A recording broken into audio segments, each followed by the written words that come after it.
Welcome to March's update on the project, and finally the sun is shining for us, which is a great relief, especially to the poor builders.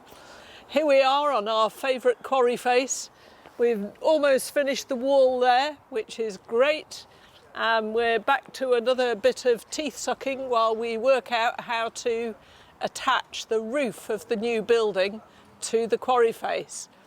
The quarry face is very inconveniently not completely flat, so there's going to have to be some clever work and setting out to make sure it all fits neatly.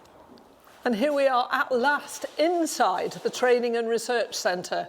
You can see the new windows are just going in, very handsome there looking, and the cladding has gone on the walls and the roof along with the strapping for the struts, which is really good.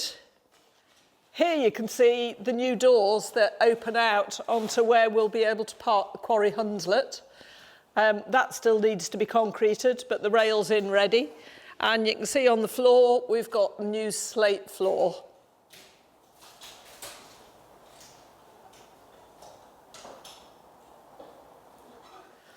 And on this wall that's just plastered at the moment, there's going to be a massive timeline for both railways, so that will be a good place for people to find out more about the railway. So that's why it's only clad part way up. Then we've got all this lovely technical stuff that runs the underfloor heating.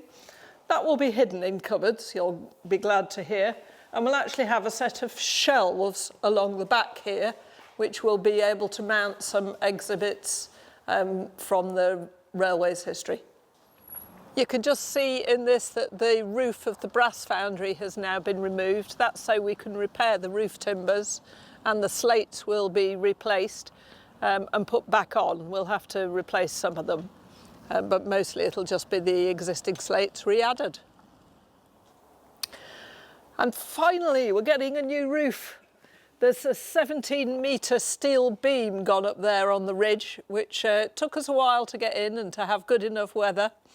But it's in now, and the timber beams, trusses are going in and all the cladding, so it'll be really great when we've got the roof on and can start working on the inside of the building. We're standing inside number 2 Boston Lodge, and I'm standing in the new control room. Lovely view out over the Cobb, but panning round here, there'll be a bit of a wall here, but the door in will be here. This is the disabled downstairs toilet, and then just in front of me here is a little kitchenette, and John is about to point into what's going to be a big cupboard.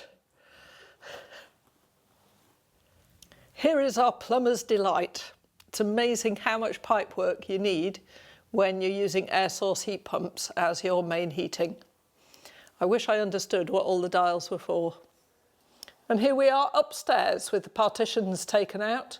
This will be a large office that will take, at least 6 people.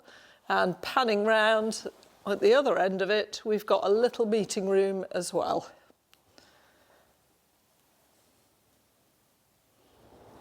This is the final bit of the main groundworks where we're installing the new water main and connecting it up to all the old system. And then we've got various bits of the rainwater drainage that's also got to come through here as well. In order to do this, we had to move the temporary toilets, which you can just see coming into view now. So we had a crane last Friday and carefully swung them through 90 degrees and moved them slightly. We did disconnect them first and then reconnected them, and we'll do the same thing in reverse in a week or so's time when this work is finished.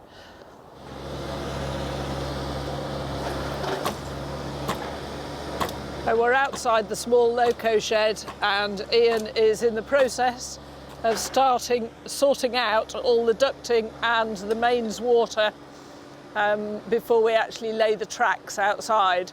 So sorting out the drainage first was kind of important, because once the tracks go down, well, I doubt they're coming up again. We're back in the not so small loco shed, where finally the last lot of concrete has been laid. And looking very good it is too. That was done a couple of weeks ago, and now we're trying to mostly stay out of here so that it can cure properly whilst all the works go on outside. The biggest works now are the track laying, and then there's a little bit more to do inside with the compressed air and the water. Before the train services start, we're taking the most of our last bit of opportunity to do work that involves scaffolding the line, and what we've done is we've been repairing the flashing between the old engine shed and the weigh house because it was letting in rather a lot of water, especially around the chimney. So there's completely new flashing there. It's also down the other side of the roof.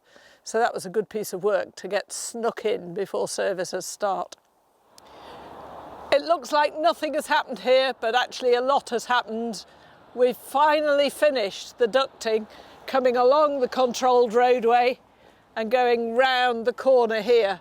And we had to do that before the train starts service because we were digging right next to the main line.